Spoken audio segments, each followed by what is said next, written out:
Hello, myself Ashiraj Shandilya, and today we will study about management accounting, and our main topic is that relevant accounting system, right? Okay, चलिए.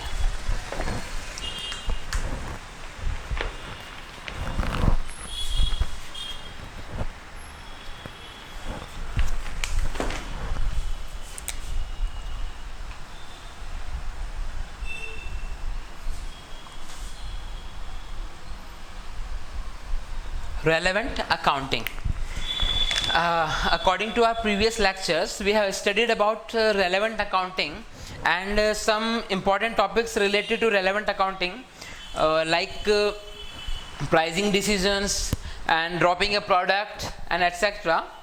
And now we will continue about relevant accounting from our topic, that is product dropping.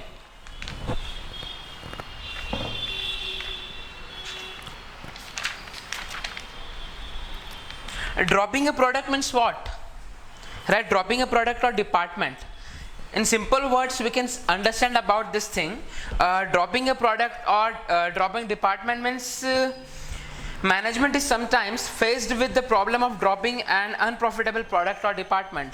Sometimes our decisions maybe fail. Right? So for this thing, we have to drop the product or that department by which we are bearing loss, right? तो होता क्या है कि कुछ ऐसी चीज़ें हमें आ जाती, कुछ ऐसे प्रॉब्लम्स हमें फेस करना पड़ जाते हैं, राइट? जिसके लिए हमें कुछ हमारे जो प्रोडक्ट्स होते हैं वो अनप्रॉफिटेबल होते हैं, राइट? यानी हम लोग सिर्फ हमारे मेंटेनिंग कॉस्ट और मैन्युफैक्चरिंग कॉस्ट को ही बेयर करते रहते हैं. पर्टिकुलरली सिचुएशन के अंडर में हमें क्या करना होता है कि या तो हम उसे कंटिन्यूसली बेयर करते रहे लॉस में, या हमें उसे ड्रॉप करना होता है, right? But dropping a product is better than continue to run of that kind of product by which we can occur loss. Once again, the contribution approach is an appropriate way of deciding in such a situation, right?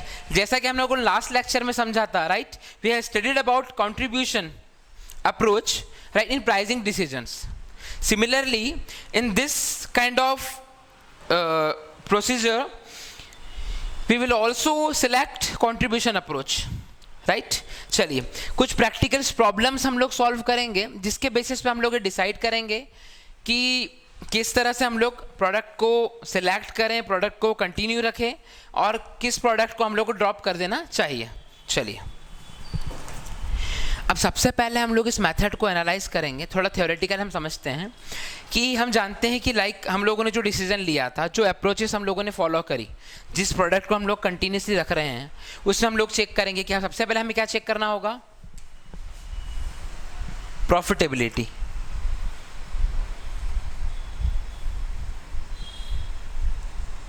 Profitability है या नहीं, right?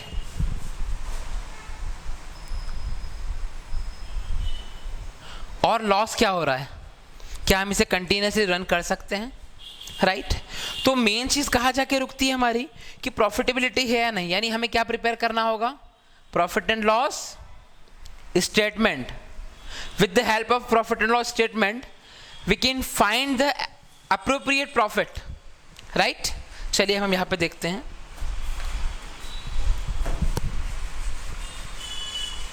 हम कुछ practicals problems के through समझेंगे कि पहले तो हम लोग हमारा जो डिपार्टमेंट है, पर्टिकुलर जो हमारा प्रोडक्ट हम लोग रन कर रहे हैं, जिसे हम प्रोड्यूस कर रहे हैं मैन्युफैक्चरिंग यूनिट के अकॉर्डिंग, हम उस प्रोडक्ट को सिलेक्ट करेंगे जिसके बारे में हम लोग प्रॉफिटेबल लॉस स्टेटमेंट प्रिपेयर करना चाहते हैं. चलिए assume that a firm manufactures 3 products X, Y and Z. 3 kinds of products are here and following profit and loss statement is given. तो सबसे पहले मैं आपको P&L स्टेटमेंट बता देता हूं जो हमें गिवन है product wise, right? Product wise profit and loss statement, P&L statement. चलिए अब हम यहां पर बात करते हैं कि हम सबसे पहले देखते हैं कि एग्जैक्टली हमारी सेल कितनी हुई है. तो हम देखते हैं हमारा सेल्स कितनी थी, राइट? उसमें इन्वॉल्व होने वाला वेरिएबल कॉस्ट कितना था, राइट। नेक्स्ट है हमारा कंट्रीब्यूशन कितना था,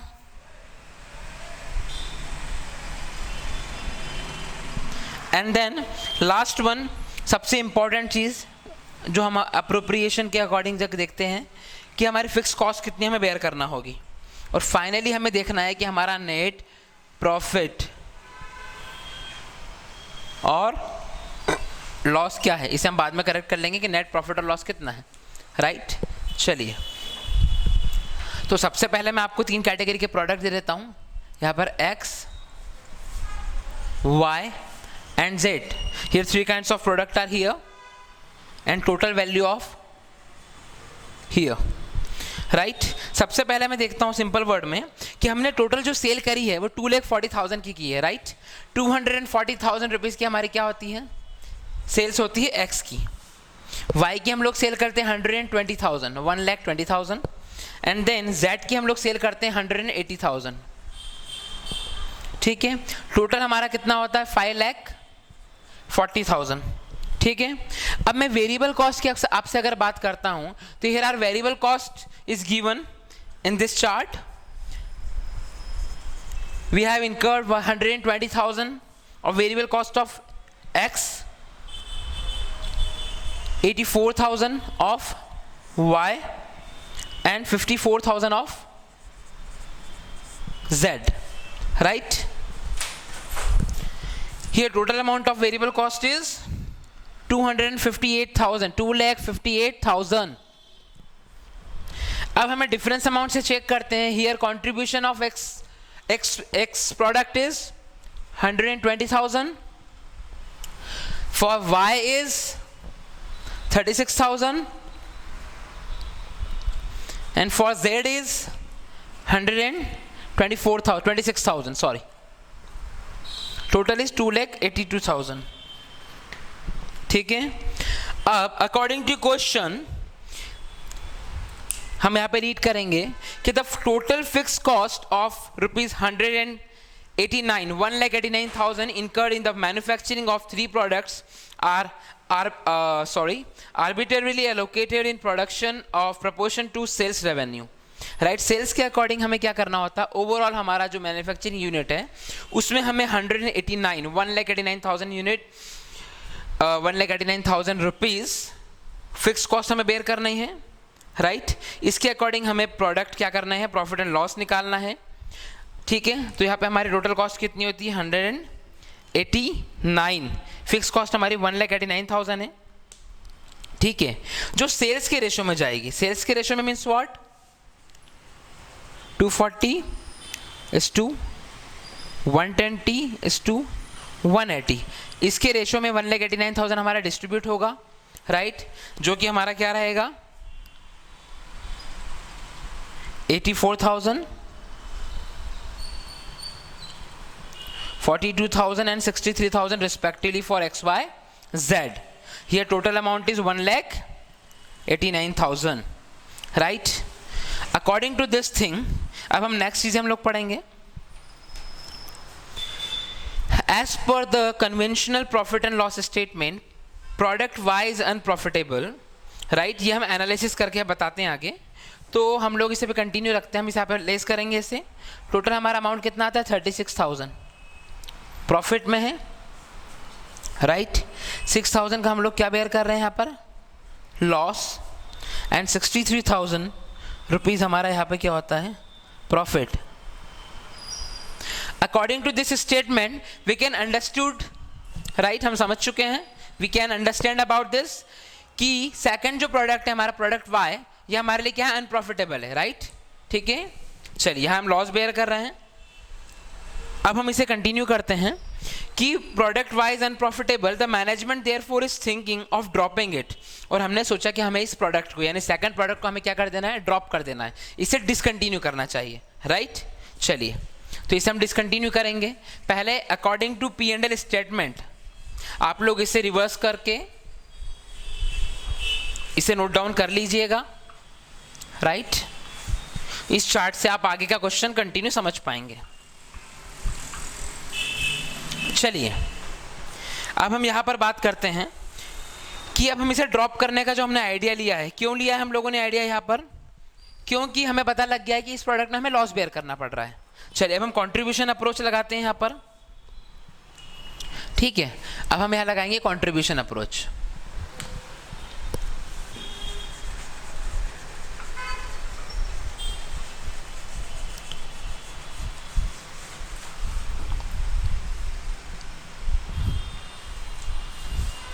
One minute.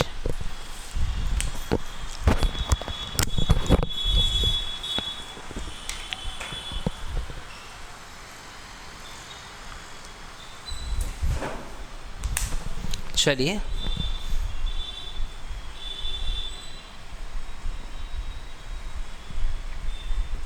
कंट्रीब्यूशन अप्रोच हम किसके लिए लगा रहे हैं मेनली यहाँ पर, प्रोडक्ट एक्स एंड वाई के लिए, राइट। चलिए हम दो कैटेगरी के बेसिस पे करते हैं। यहाँ पर हमारे पास प्रोडक्ट एक्स और प्रोडक्ट वाई है, ठीक है। सेम लेके चलते हैं हम लोग इसके कंपैरिजन में। सेल्स कितना था हमारा यहाँ पर, 2,40,000 फॉर एक्स, फॉर वाई कितना था 120,000, ठीक है। चलिए अब हमने जो दो प्रोडक्ट लिए थे, जिसको हमने एक को तो एलिमिनेट कर दिया हम लोगों ने, राइट। तो हम यहाँ पर जेड को ले लेते हैं, क्योंकि वाई को हम लोग क्या कर चुके हैं, एलिमिनेट कर चुके हैं, राइट। अब हमें देखना है सिंपल वे में कि यहाँ पर हम वेरिएबल कॉस्ट कितना बेयर कर रहे थे, यहाँ पर हम लोग बेयर कर रहे थे 120, यहाँ पर हम बेयर कर रहे थे 54, राइट। तो इसके अकॉर्डिंग हम लास्ट वाले को कंटिन्यू करेंगे, हमारा 1,26,000 का, और यह 1,20,000 का हम लोगों का क्या था जो निकल रहा था, ये हमारा ओवरऑल कंट्रीब्यूशन था। क्या था, कंट्रीब्यूशन।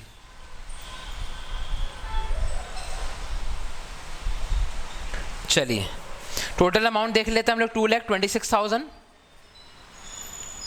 राइट। और अब यहां पर हम लोगों का मेन चीज क्या आती है, 189,000 का हम लोगों ने कॉस्ट बेयर कर रहे थे, क्योंकि हम लोगों का क्या था, हमारा मैन्युफैक्चरिंग यूनिट का टोटल होल जो कॉस्ट हमें बेयर करना था, fix cost, that is 1,89,000, right. Okay, वो क्या है हमारा 1,89,000, एंड हम लोगों ने वाई को एलिमिनेट कर दिया है, पर होल अमाउंट फिक्स का तो हमें सेम बेयर करना होगा। हियर प्रॉफिट इज 57,000, तो हमें कितना प्रॉफिट मिल रहा है, 57,000।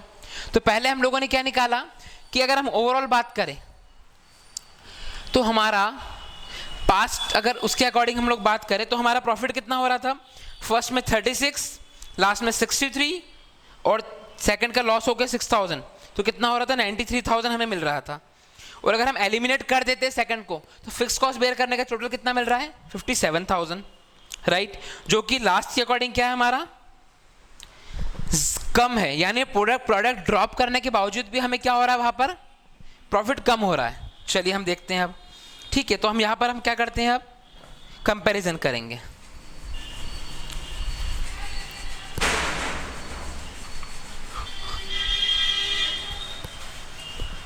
चलिए अब हम यहां पे कंपैरिजन करते हैं सेम लेवल पे लेके, कि हम लोगों ने, अब यहां पर हम लोग सेल करके चलते हैं।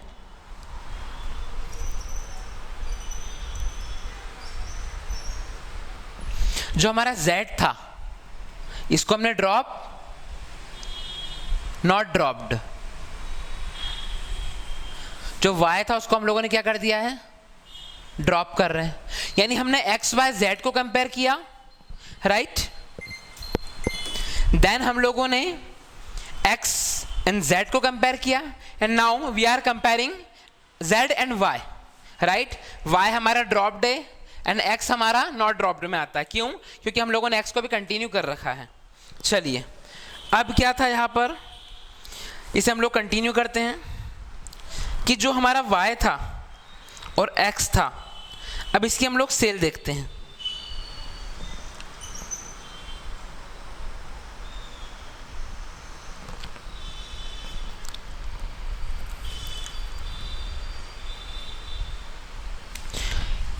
तो ये कितना था, 5,40,000, ठीक है। सेकंड हमारा कितना आ रहा है, 4,20,000। इसका हम लोग वेरिएबल, ये हमारी सेल्स वैल्यू है, हम इसे वेरिएबल कॉस्ट लेते हैं यहाँ पर हम लोग, यहाँ पर 2,58,000, 1,74,000, डिफरेंस अमाउंट कितना आता है हमारा यहाँ पर 120,000 और 84,000 का डिफरेंस अमाउंट यहाँ पर आता है। ठीक है, चलिए अब हम देखते हैं हमारा कंट्रीब्यूशन कितना है यहाँ पर।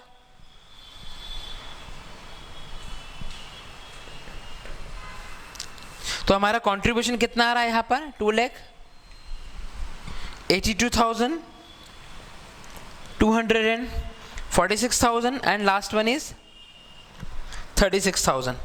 ओके, अब हमें फिक्स कॉस्ट बेयर करनी है। फिक्स कॉस्ट हमारी ओवरऑल डिवाइड होगी, राइट। ठीक है, सेम लेवल पे। इट मीन्स व्हाट, हमें कहना क्या चाह रहे हैं यहाँ पर, अगर हम लोग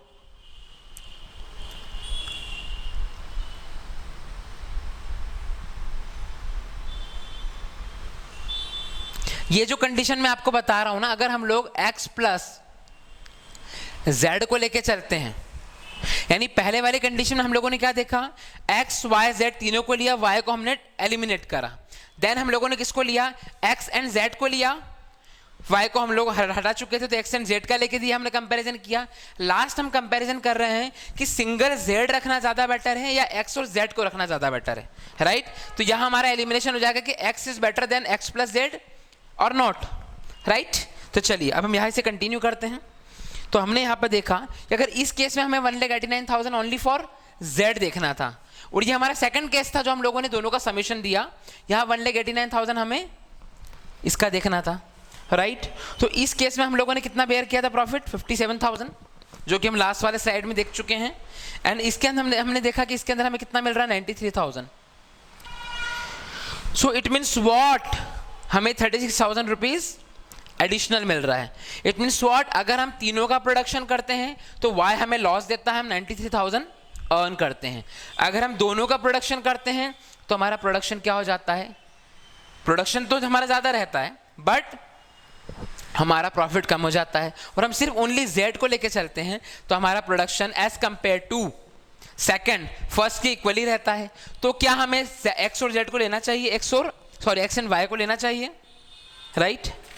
तो हम यहाँ पे कंक्लूजन क्या निकालेंगे कि the comparison shown first second and third में हमने निकाला, फर्स्ट में हमें 93,000 मिलता है, सेकंड में 93,000 मिला एंड लास्ट थर्ड में कितना मिला हमें 36,000।